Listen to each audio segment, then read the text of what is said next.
Doesn't matter who you are, doesn't matter where you're from. You have a tale. You matter. On this show, we strive to bring you the tales of people from Small Hope College in Holland, Michigan. So join us. Sit back, relax, kick your feet up, plug in the headphones or crank the music up on your drive, and just listen to our tales. Because it doesn't matter where you're from, doesn't matter who you are. You have a tale, and you deserve to be heard.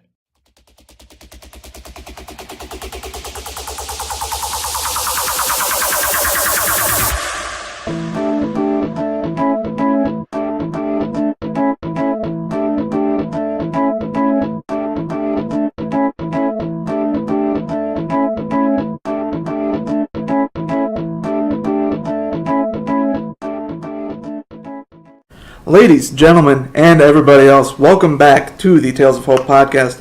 I am your host, Nick McNamara. If you're not sure of who I am, you can either go back and listen to all the other episodes. We're getting a little ways in, so if you don't want to do that, I am a custodian here at Hope College, small college in Holland, Michigan, and I actually graduated from here in 2017. Maybe one day soon I'll do an episode on my life, so you can hear a little more about that, but for right now, I am content with just talking with other people. You can find the podcast on the following social media platforms. On Facebook, at the Tales of Hope Podcast. Instagram and Twitter, at Tales of Hope Pod. All lowercase, no underscores, nothing. YouTube, Tales of Hope Podcast. Or you can go on the website anchor.fm/Tales of Hope. Or go on the Anchor app and just search Tales of Hope. And through that, you can also find us on many other podcast sites, Google Podcasts, Spotify, Apple Podcasts, etc. They're all listed on there for you. Also, if you would like to come on the show, leave a comment, critique the show, whatever you feel like doing, feel free to email me, storiesofhopepod@gmail.com. Just send me an email and I will reply to you as soon as I'm able to.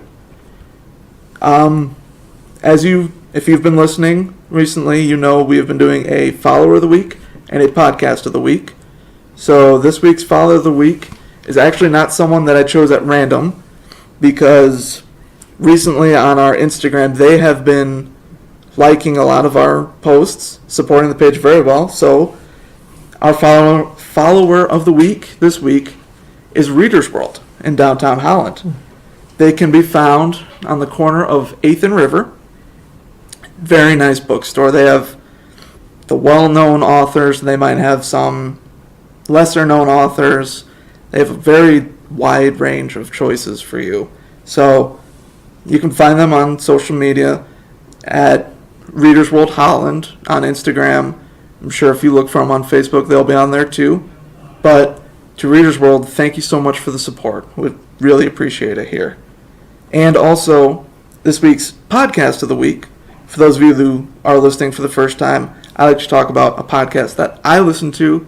Sometimes it influences this one, sometimes it won't. But this week's is The First Degree.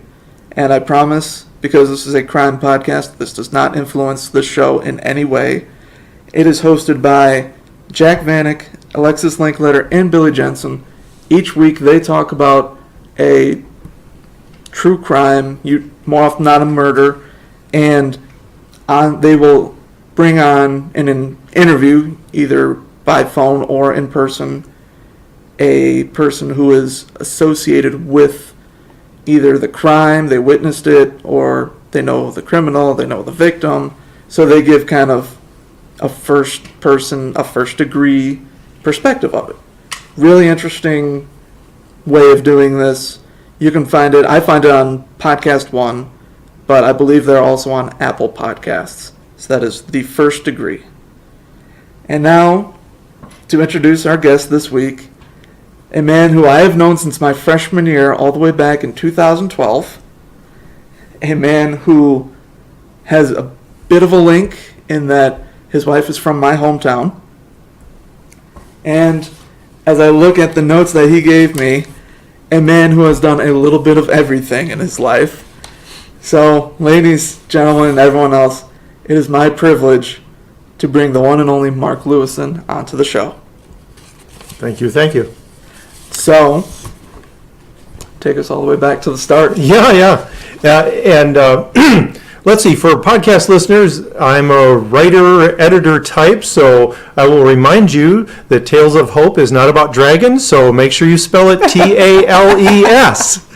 Thank you. Yes. And it's also not about cute animals, as a lot of the That's Tales right. of Hope YouTube channels are. Not those tales, yes. Well, thank you very much, Nick, for having me on. Of course. And what I'd like to say in start, I believe, in particular, is to talk about what maybe two groups would be most interested in what I have to say or my background and everything. And one would be, in particular, if you're looking for some inspiration about how in the world you would make a living as a writer, editor, a person of words, that kind of thing. Because it's not easy to make a living in that field, and that's what I've done, and absolutely loved it. So that in particular would be something I'd talk about, and the other would be the jack of all trades thing that I think often comes with somebody who tries to be a writer, that you have to have a lot of other skills and interests as you go along. So with that in mind, I guess what I'd like to start with is to talk about what's in some ways become a pretty unusual story, because I think that we all have trauma or tragedy or difficulties in life, and it becomes almost a rarity if somebody can say, you know what, I've had a fairly privileged and boring life without too much in the way of trauma, and that becomes kind of a special thing to me. That I can happily say that I have two adult children who made it there and educated and doing what they do as adults. It's wonderful. So let me back up and talk about It Sure Doesn't Hurt. I've titled my thinking about this, Thanks Be to the Fates. And that the Fates is something that as completely 100% Nordic, Norwegian in background, all my family from above the Arctic Circle roughly. The Fates is something that they believe in. They believe that there are trolls out in the hills. They believe in Loki the trickster, and that's no joke. We had a exchange student from Norway for a year, and she let us know that this is real stuff to them. It's like when you're out camping, for a weekend, you watch out for the trolls out there. It's amazing. So I subtitled it, How Privilege and an Open Mind Keep Opening Doors. And to skip right to something that I like to try to characterize it, I talk about, sometimes with my wife Paula, I'll say, you know what, everyone deserves white privilege. It shouldn't be a bad term if you think about it, because the way that I've been able to get through life being who I am is exactly what everybody should be able to experience. And so I talk about being able to confidently go anywhere you want, talk to anyone, ask for respect and results from people of authority. I wish and hope and dream of the day when everybody can do like I do. If I want to go for a 1,000-mile trip in the summertime, which I do, grab a tent, get in my car, and go to Montana and back. And it's sad when you think how limited the feeling of freedom is for women in our society and in other societies too. Right. And so that's what I talk about, the state of privilege that we should all have. And I've been lucky to be born into a kind of happy comfort with a secure family and community, born and raised in Minnesota. Matter of fact, the only trauma I can think of from early years were things that were self-inflicted. For instance, in Hutchinson, where I was born, which is about mid-state in lower Minnesota, I badly broke my leg as a 4-year-old because I was on the top of a huge teeter-totter, which are like outlawed now in playgrounds. Right. One of those great big timber ones. Oh, yeah. And the little girl on the bottom who was holding me up there decided to just get off and pick flowers. and my leg was wrapped underneath the teeter-totter, and so the whole thing came ramming down on my leg. And I was so prone to making my own mistakes that my mother didn't exactly believe at first that I actually had a broken leg. They had dragged me from the neighbor's yard into our kitchen, and I cried on the kitchen floor for a while until they realized, oh, his leg is definitely badly bent in a direction that God never intended. And so amazingly, to get an idea of what like a neighborhood was like, kind of suburbia, more rural back then. It was a fairly new neighborhood, and there was a doctor down the block. They took me to the doctor down the block and set my leg there. It's like, forget the x-rays, forget the hospital, forget the doctor's office. We'll just go into his breezeway near his garage and set my leg without any painkillers. So it was pretty happy. I was pretty much on my own, was able to play in the neighborhood and the woods around there with my older brother, my older sister, my younger brother. We had a lot of free time on our hands. To kind of describe what that upbringing was like, I can definitely say and think in terms of, the Yes, Virginia, there really is a Santa Claus. Well, yes, Virginia, there really is a Lake Wobegon, the fictitious place that Garrison Keillor, the America's still living Mark Twain of contemporary life, he talks about his hometown of Lake Wobegon, which is roughly Anoka, Minnesota, which is not quite a suburb. It's more of a small townish. Okay. And that's exactly where, about 50 miles away from his hometown, is mine. So, as a saying, the very, very reserved and modest Norwegian Lutheran background that I come from, that environment where nobody is considered overly special. I was not told that I'm special and loved by everyone when I was little. And a good example, which I think has been misunderstood all the time that his radio program, Prairie Home Companion, was on the air, the slogan was, Lake Wobegon, where all the women are strong, all the men are good looking, and all the children are above average. And that above average thing, people have taken it to mean, oh, well, everybody thinks that all their kids are special. It's very much the opposite. It's like, if you're a genius in that family, you're no better than the developmentally disabled kid in the family next door. Everybody is only above average. Gotcha. And that goes for the disabled kid. And so the idea is, it's a very humbling phrase, and I don't know I know the women are strong, I know what that's about. Right. Yeah, the men are not all good looking, from what I've seen of rural Minnesota. So, two huge farm families, meaning my mother's side and my father's side, therefore my aunts and uncles. And if I skip to it, I'd think of Wizard of Oz. Aunts and uncles and cousins, oh my. I have maybe 3 dozen just on my father's side. First cousins, which means that I have an ungodly number of cousins' kids. Right. Yeah. Oh, and wow. So my mother was almost as big a family too. So every single one of them in my generation, I'm in my 60s, pretty much because it was such a kind of a homogenous community. It was hard to not end up marrying somebody else who was all Norwegian. Right.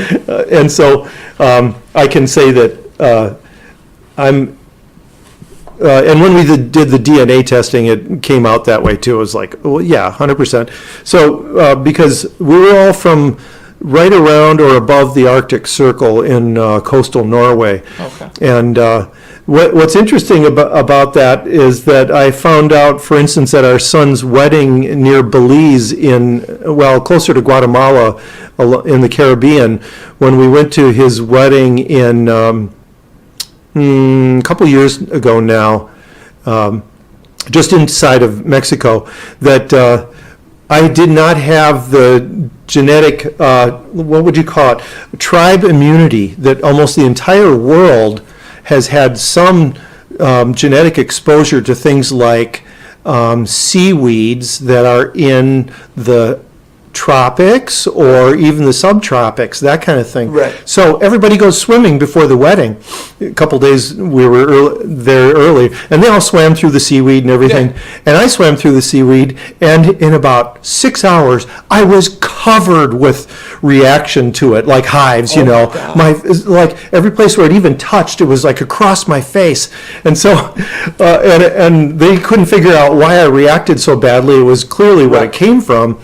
And what it took was my doctor long distance calls back to Michigan, realizing that, oh, you're like a rare genetic stock of Norwegians who've never been there.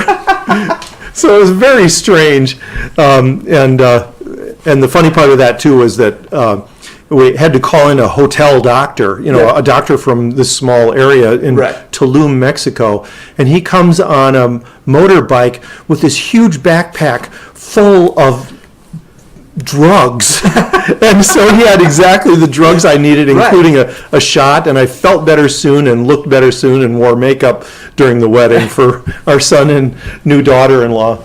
But it's an example of how strangely specific and sort of isolated upbringing I had. Right. So when my dad was one of the only people, well, I won't skip to that too much, but my dad went to business college, which was so unusual. Everybody was farm families. And he ended up promoted to the world headquarters of Ford Motor Company, so we ended up in Detroit. Wow. But I did want to mention that all the wonderful time of going to all of our relatives' farms over the years, and back to Grandma and Grandpa's where my dad was born and everything. It was pretty cool because that Stony Run Township was the name of it. And I had such a fun little upbringing. It included things like ringing the bell at the church. If you went early enough, the kids were allowed to jump up on the rope like Quasimodo, and if you had to be heavy enough. So if it was, if one kid wasn't heavy enough, we'd have to have your brother get on too, and then it would be clang, clang, clang, and it would pull you back up again, and it was great fun. And then I remember laughing about the super old pastor. We would be sitting in the pews, and he was so old that his bad dentures whistled every time he said Jesus. And it was great. Yeah, so that was fun. Literally outside of that Stony Run Township Norwegian Lutheran Church, when we would stand out in the yard, it was the graveyard, of course, and it was basically the graveyard for about maybe 10 farm families, and they were all within sight.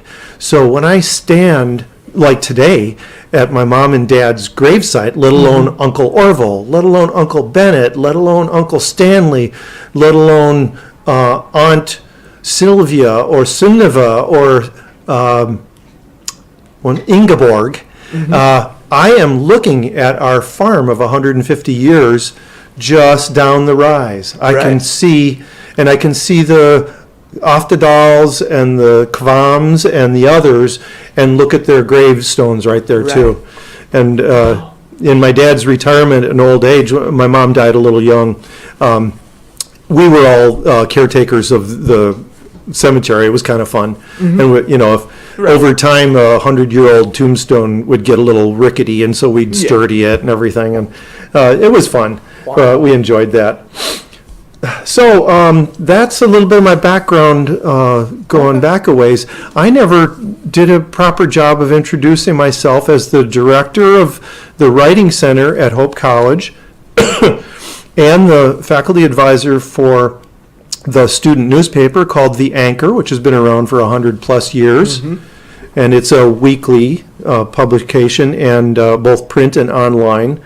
And I also teach first-year seminar these days. I've taught English 113 many times, probably about 18 to 20 sections of it over the years, because I've taught at Hope for about 20 years now. And I've also taught in the communication department, teaching writing for the media, and I've also taught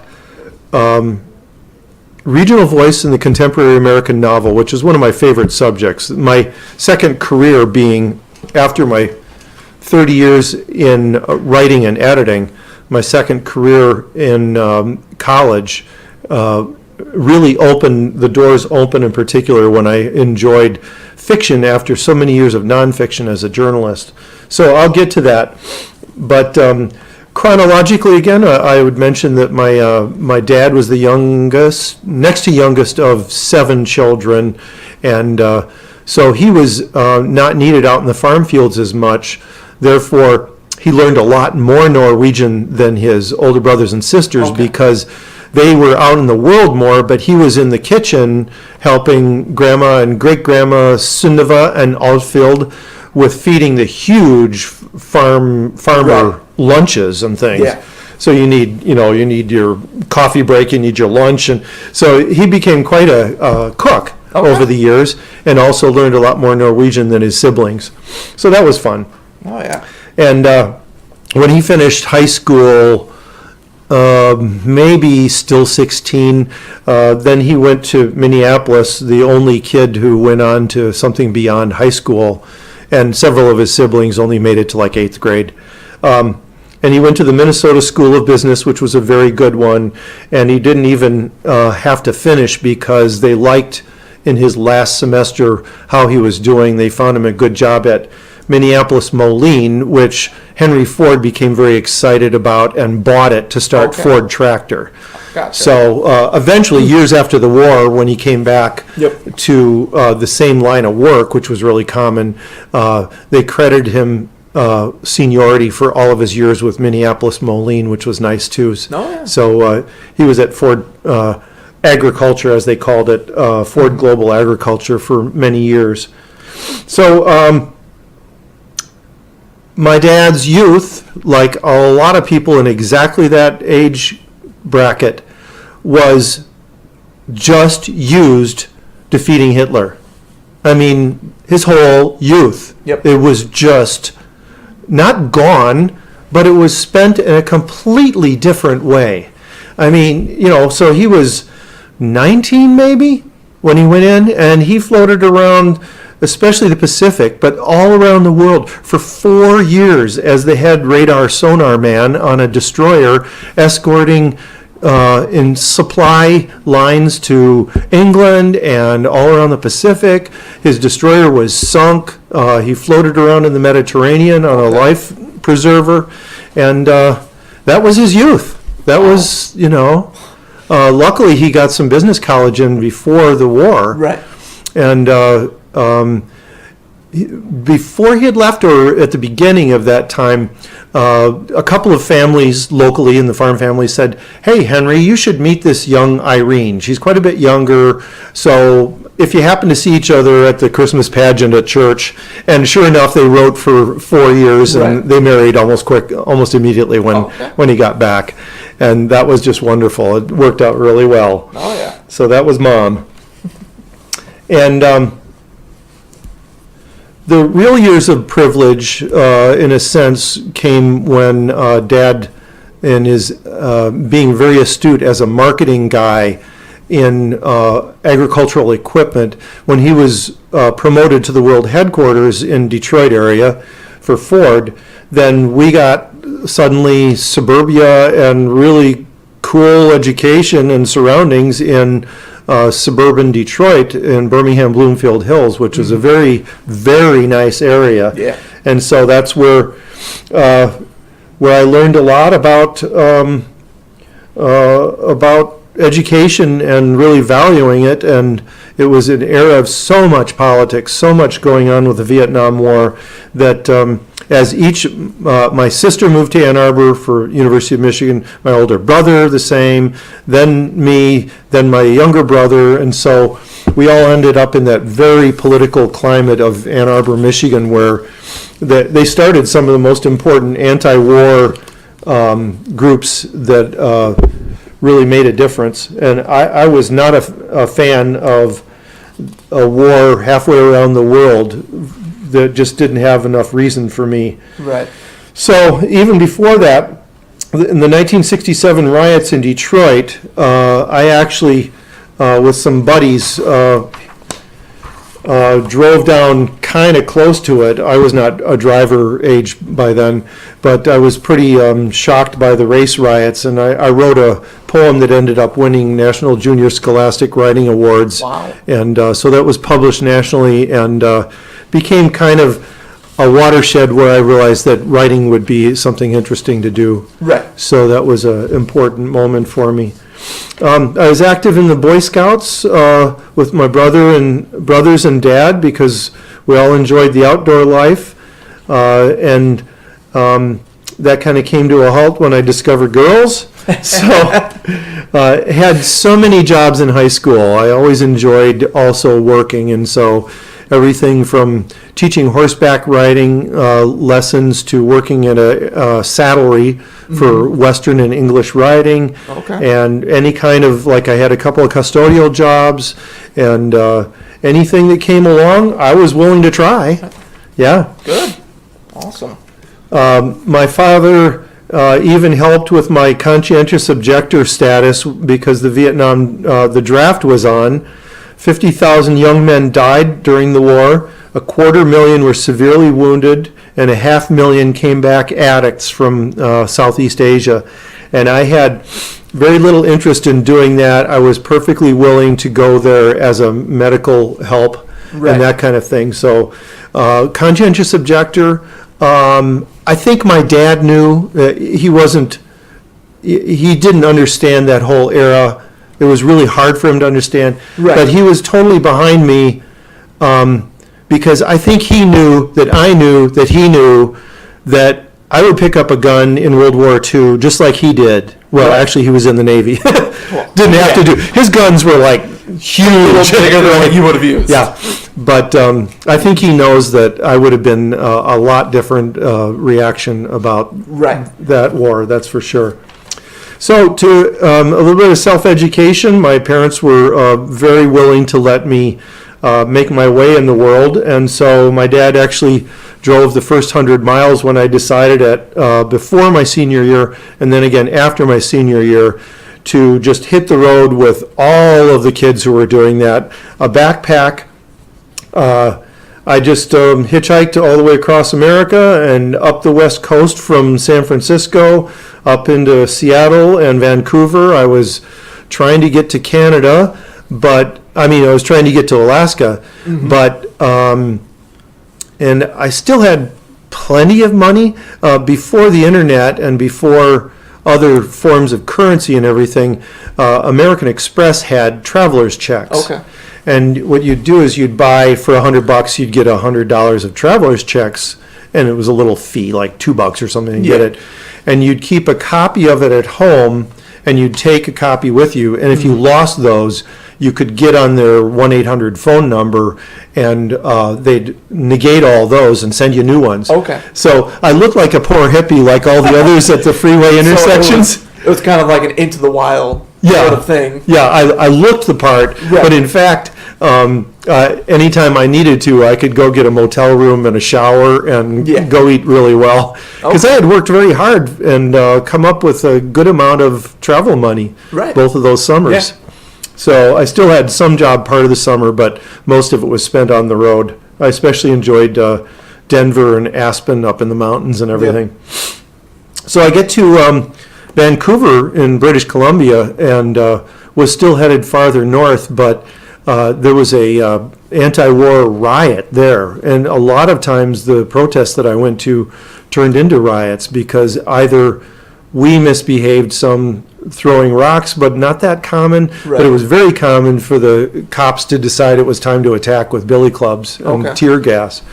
So this one broke out really badly, and so I retreated to a public park like everybody else, and we were safe enough there. And I go to sleep, and during the night, I had my like cowboy boots right next to my head and my glasses in there, and I really need my glasses. Right. Somebody steals them during the night, so I'm without boots and without glasses in the middle of Vancouver, British Columbia, and so I took off hitchhiking again, and we turned one bend, and there was just right in front of us like that was a huge forest fire. So they were hiring anybody and everybody who was willing to learn just the real basics of firefighting on a line and get paid for, and they fed us breakfast, lunch, and dinner, and decent tents to sleep in, and very cool, they bought me new boots and glasses. So the Canadian healthcare system and Canadian employment, it was very cool. It works. Yep. So after I did a stint of that, it was only about 3 weeks, and we got the fire under control. Then I hitched across Canada, but I actually used some of my money to take a bus ride when I got tired of hitching. Okay. And that was really cool to see British Columbia, Rocky Mountains and everything in that area. So when I left, my dad had given me a dime, which was all it took to make a phone call home from payphones. And he said, never spend this dime. And I didn't need to. I don't think I was broke when I came back, but I've always kept that dime. So Dad is gone, but I've got the dime. So all right. I guess you'd have to call heaven at this point. Yeah. Wow. So, I returned home, and after my senior year of high school, I chose to go to Thomas Jefferson College, which was one of a very, very few but very interesting undergraduate schools that were called experimental college. And what we did at our school, which was a little corner of Grand Valley State University, which is now like 28,000 students, and at the time it was like 3,000. It was like so different in 1971. Oh, yeah. And we had only about 400 students at Thomas Jefferson College, and it was pretty cool. We had we designed our own courses. We sat down and worked on them and thought about them and described them and did a catalog description. And then when we would put it up on a bulletin board, and the full-time professors who taught there would then come and appeal to us why they would like to teach that class. And then we decided which professor to hire for our class. That's really interesting. It was very different, to say the least. And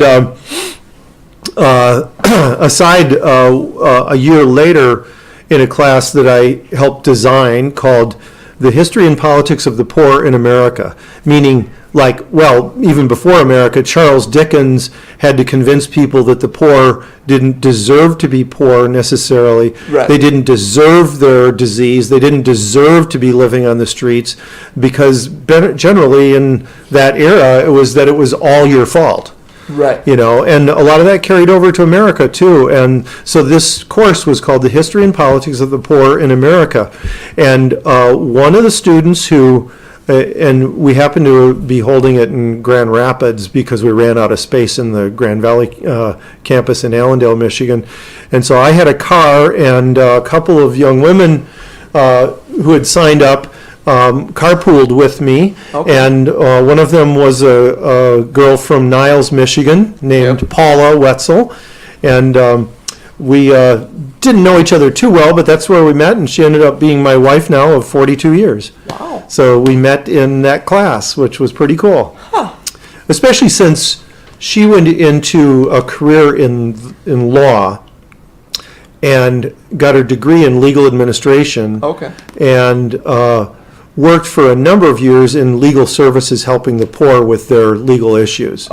And she did switch over into commercial real estate law, because I went into journalism, and you don't get rich in journalism, so it's good that she had better benefits. A lot of times people in things like journalism or nonprofits, like both of our kids work helping the poor. Their spouses one's an engineer and the other spouse is a food scientist, so that you get like good benefits. Right. Oh, 'Cause yeah. there's a little bit less of getting rich when you're working in a nonprofit. Right.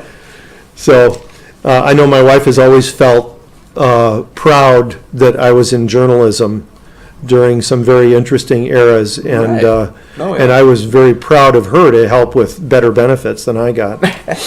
So I go off to college, and it was pretty cool, but in the first semester, I was missing my longtime girlfriend back in high school. And my advice about that is, don't quit college to go back to your girlfriend finishing high school, because she might dump you as soon as you get back. So I would say that. guess what happened? So I went back to Thomas Jefferson College, and so it was sort of a 5-year plan. But the reason it took me 5 years also to get my bachelor's is that I loved working virtually full-time for a number of years. Right. I was a supervisor at Meyer, eventually working with like $100,000 worth of cash by the end of the night. I was a cash office supervisor, and I liked working. Right. So that's why it took me a while to finish college. Oh, yeah. Yeah. So I've got a bachelor's degree in philosophy and political science, which is not a real easy sell, but it wasn't a big problem to get, if I've got the sequence right here. No, I don't have it quite right. I continued to make decent money at Meyer because I was a supervisor, and before that I was a union steward at Meyer before I switched over to management. So that was good because Paula and I were engaged by then, and so I made money for a gap year between bachelor's and master's, and ended up getting a really good full ride at University of Michigan in journalism. Okay. So I got my degree in journalism at University of Michigan, and proceeded to, after the master's, get a job at the Ypsilanti Press right next to Ann Arbor, about a year plus there, and then spent some time in entertainment, arts, etc., in a guide called Dining and Delights, which was like all of the restaurants and entertainment and stuff in the whole Ann Arbor area. And that was cool because it actually ended up being one of my strengths later on as a writer. Okay. And then I moved back to West Michigan and worked at the Holland Sentinel newspaper, and Paula worked for Legal Aid Society, which was really cool. That helped a lot of people with very desperate needs. Right. And then I became the managing editor for a chain of weekly newspapers called the Advance Newspapers all around West Michigan, 7 of them in various communities around Grand Rapids. Okay. And then the 25 years at the Grand Rapids Press in a variety of roles, which is very common for journalists. Daily journalists can get burned out so quickly or easily. So if you cover cops and you're looking at dead bodies, and that kind of thing, it's like you need to use your skills in other areas too over time. Right. So generally newsrooms are very good about letting you find your way and find your own training toward another niche in the newsroom. So that was really cool because I ended up doing cops and then courts, then city council, county commission, but in particular I loved it that for about maybe 15, 18 years I was involved in the fine arts as a reviewer, film reviewer, dance performances, theater, art exhibits, and then working with writers who were out there in the field too. Yeah. Yeah. Nice.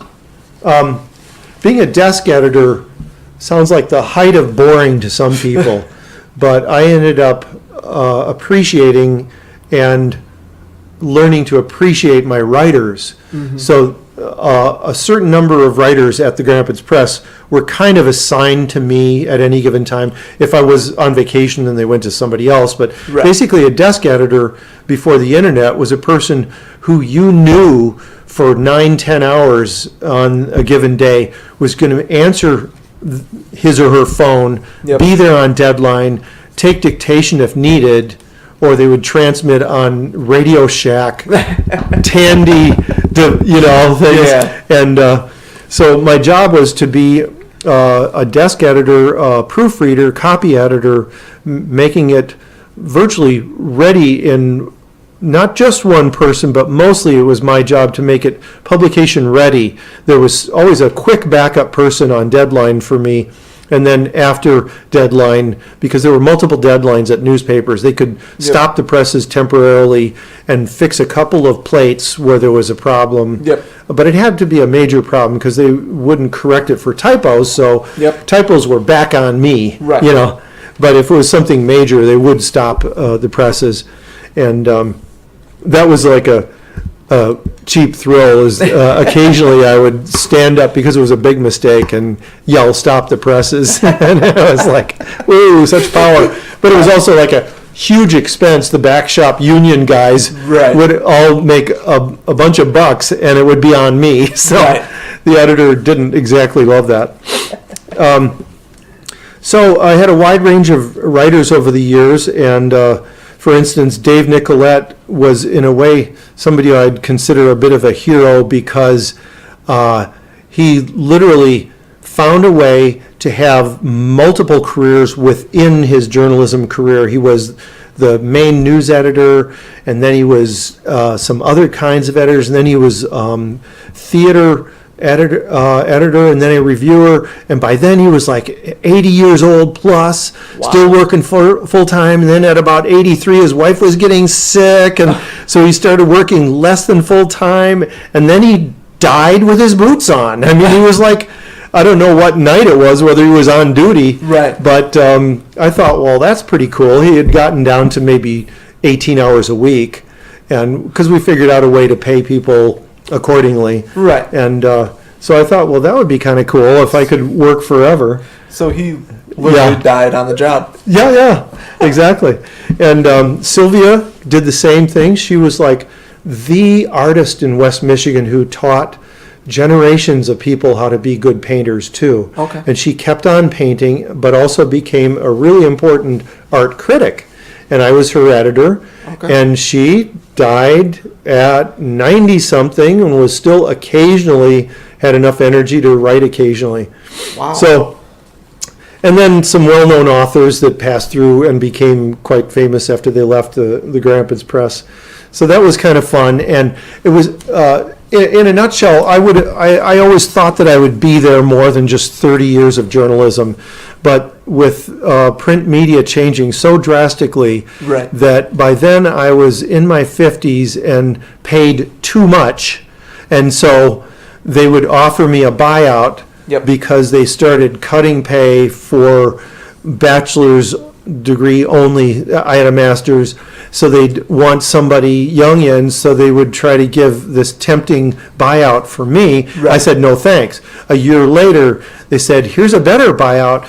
It would be really nice. It's a chunk plus some health care and retirement. And I said, no thanks. And the next year, they said, here's an even better one, and I think you'd better take it because it's all going away. And so that's when I ended.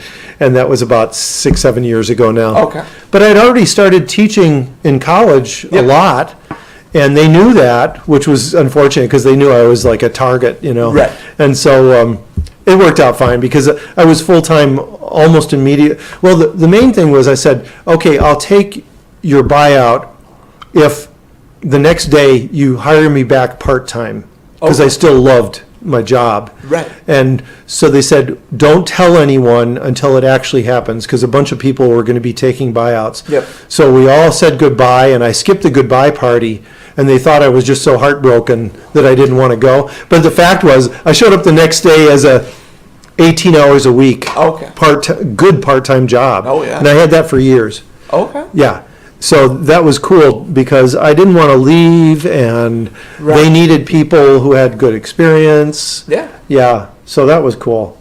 But I do have a clause that says I can never be hired back because I'm getting a small pension from, and that would be kind of illegal. There's Right. rules about pensions that you can't also work there. Why? Because there were a bunch of cops and somebody else, cops, ambulance driver. So they would get their full pension, and then they would work full-time too.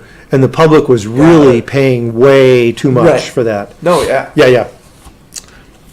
So I always volunteered, thought that was really important because our kids were growing up and they needed to see what we did, not just be told how to live. Yep. You know, it's you tell a kid how to live and they tune you out. But if you volunteer, I worked at the Council of Performing Arts for Children, which was a way to get theater into really poor school districts. Yep. Plays, poetry, authors, etc. I worked with Upward Bound, which is here at Hope College, and it helped kids with their resumes, with college applications. Okay. I was president of the Zealand Public Library Board. I helped start a poetry contest at the Gerald R. Ford Public Museum. Okay. So President Ford's museum Yep. asked, let's do a poetry award. And then I was the judge at our local poetry awards every year. And I helped with a lot of newsletters with their nonprofits. Yep. You know, it's like, it was good because it kept my skills up and got me working on graphic design in the internet era more than just by hand. Yeah. So that was cool. So during all this, the reason that we did that kind of thing was because our son Matt was born in 1981, our daughter Ingrid was born in 1987, and we just thought that we should, and my wife volunteered like crazy. There is the Center for Women in Transition is the main place where women get help when they have like a really serious change in their lives. Yeah. One of the main ones actually is not just domestic violence, it is women who lose their husbands to death or whatever. Okay. So they're an unskilled widow. Yep. And they're only 50 and their husband was 60, but he died young or whatever. Yeah. And so that's why it's called the Center for Women in Transition. My wife helped start that, and it's been very, very successful. Really? So she's been involved in all that. My sister-in-law works there. Yeah, yep. Okay. CWIT, very good place. And I've volunteered there a lot over the years too. So that's how I ended up being a full-time retiree, or a retiree working full-time. Right. Yeah. And the Writing Center here is awesome. Oh, it's booming. Yep. We have 3,000 students at Hope College, but we had 2,000 appointments here last semester. That's how busy it is. So everybody uses it a little. Right. Yeah. In Pretty one much. semester. Yeah. Almost 1,000 less visits than students. Yeah. So that's a That lot. is insane. It's really cool. Holy cow. Yeah. So the thing that got me especially excited about an expanded perspective on writing and editing was that I was in a used bookstore maybe 20 years ago, and I came across a novel called Gap Creek, which was nothing more or less than a really, really well-told story about a young married couple in the Appalachian Mountains in the 1910s and barely surviving and wondering if God was trying to kill them. Right. Or what did God expect of them? Or is there a God out there? Or all of the above. It was pretty cool. Right. Oh, yeah. Yeah, and so I really loved it, and it opened my heart to fiction, because as a journalist, I had leaned toward nonfiction for all those years because I had to study my field, Yeah. my profession and everything. And it ended up being awesome. And I've taught at Hope, Grand Valley, Aquinas, Davenport, GRCC over the years, Wow. but mostly at Hope. Yeah. So out of the 20 years, I've taught maybe 15 at Hope Okay. altogether. So yeah. And whenever they had an opening, I would do that. Yeah. And I've taught writing for media. Well, I mentioned all that. So now, Nick, as you've probably heard about in English department, for instance, you will sometimes you will teach a certain novel or several. So when Right. I say I've taught Gap Creek, Saturday, Montana in 1948, and The Namesake, what it involves is the professor really, really understanding a book. And in many cases, and I only teach living authors. Okay. I like that. I like that it's somebody with a whole massive production and that they're still writing. Right. And I just realized that Larry Watson has just written another book, and so I got to go get it. Oh, yeah. And I usually try to, as a fan and a professor, write to them. Right. And so here yeah. I've got something I'm going to send to Robert Morgan, the author of Gap Creek, because I just found a book that I thought he'd enjoy, and it's always fun to do that. And it really helps me to teach more in depth about it because I've emailed him. Right. Yeah. And then I turned to NaNoWriMo because it's cool. And that was I had a freshman named Erica Schlenker walk up to me at the beginning of the semester, and she said, I'm just starting college, but I got to tell you, I've already been quite a failure.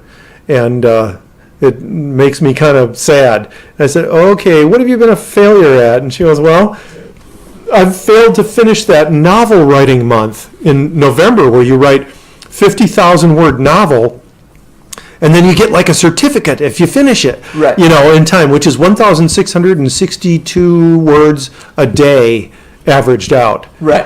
And I said, well, what did you get done? She goes, well, one year as a high schooler, I got like 3,000 words. Another one, I got like 4,000. I say, that's a failure? That's awesome. Right. I mean, that's more than what the average person would do. And I think she was joking a little bit. No, yeah. And so I said, well, I don't know anything about NaNoWriMo, National Novel Writing Month, but I'm going to investigate it. And I'm also going to make a promise right here. You are going to finish. I will help you maybe skip one or two of your papers during this English 113 class based on how far you do get, even if you don't get all the way. And I will write one with you, Erica, and I will get it done, so you will get it done, so we will get it done. That is awesome. So we did, and I had no idea what I was doing. But I did figure out, as a journalist, I learned to structure and plan, which is more than you usually do with that kind of thing. But I did, and I planned, and every morning at 4 a.m. till about 6 a.m., I wrote 1,662 words and stopped cold. Okay. Because I had to get on with my grown-up life. Right. Yeah. And I also timed my slow writing style, because writing fiction, plus I had a plan, so I knew what I wanted to do. So I always stopped cold at that amount, even if it was only an hour and a half, because I wanted to always come in mid-thought the next day. Yep. So it was very cool. And I did it. The first one was called The Land of Others, historical fiction. Okay. And the second one was called Fighting Chance.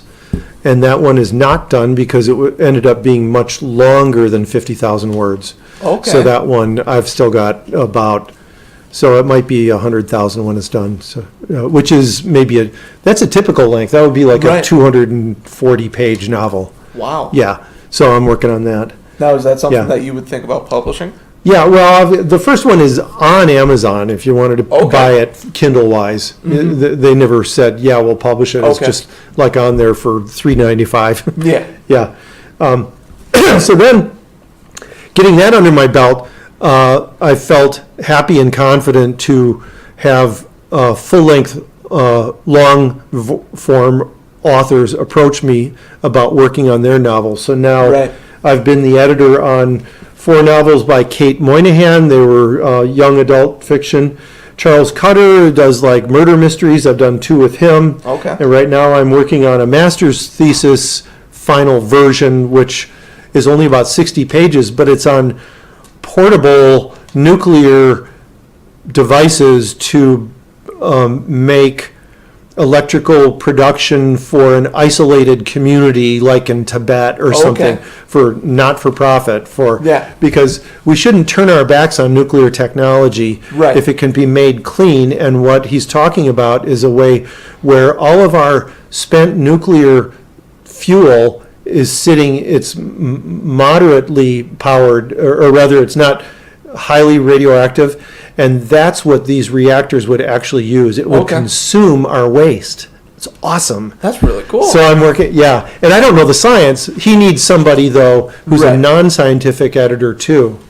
Okay.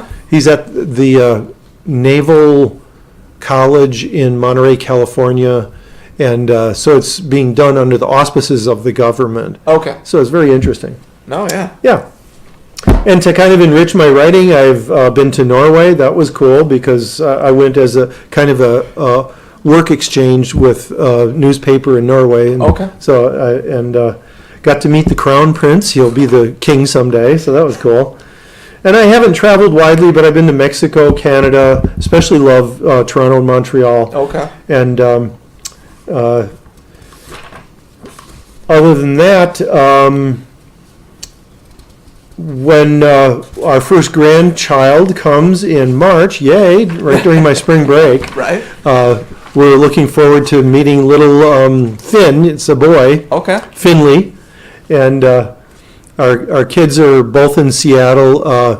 Our son works for a group of apartment complexes for secret domestic violence Okay. women's apartments, Yep. women and children there, and he's the chief operating officer. So Okay. if a furnace breaks, Yep. or if social services or they need to have, or the cops need to come in or whatever Yeah. for their safety, Right. he's the operations officer. Okay. And our daughter supervises 800 volunteers at this great big Goodwill in Seattle area.